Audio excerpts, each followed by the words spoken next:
सर के बास कह दे हम जवन लेके आई बाराती सर के बास कह दे हम। जदि कौनो बीच में बोली ओके पास कह दे हम। जदि कौनो बीच में बोली ओके पास कह दे हम। जवन लेके आई बाराती सर के बास कह दे हम। जवन लेके आई बाराती सर के बास कह दे हम।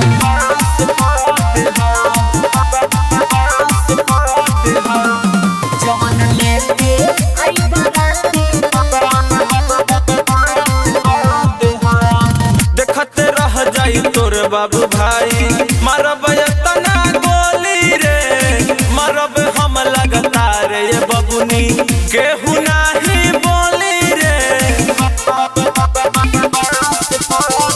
देखते रह जाई तोर बाबू भाई मारब तना गोली रे मारब हम लगातार ये बबुनी केहू नहीं बोली रे।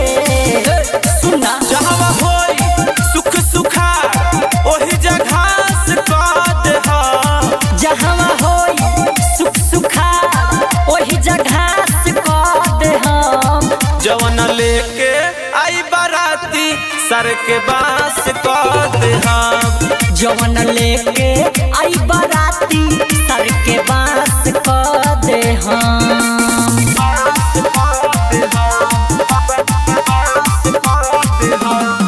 जवन लेके आई बाराती डर हमारा नइखे बबी पुलिस चाहे थाना से बड़े से बड़े रंगदार डरेला यही जा कलम दीवाना से। अरे नम्हे ब्रांड बहो डर हमारा नइखे बबी पुलिस चाहे थाना से बड़े से बड़े रंगदार डरेला यहाँ के लइका दीवाना से। बुझलू हो जवन छेड़ी गर्दन विकास के जिंदा लाश कह दे हम। जवन छेड़ी करजन विकास के जिंदा लाश कह दे हम। जवन लेके आई बाराती सर के बास कह दे हम। जवन लेके आई बाराती सर के बास कह दे हम। संभाल के रहिए ये जान।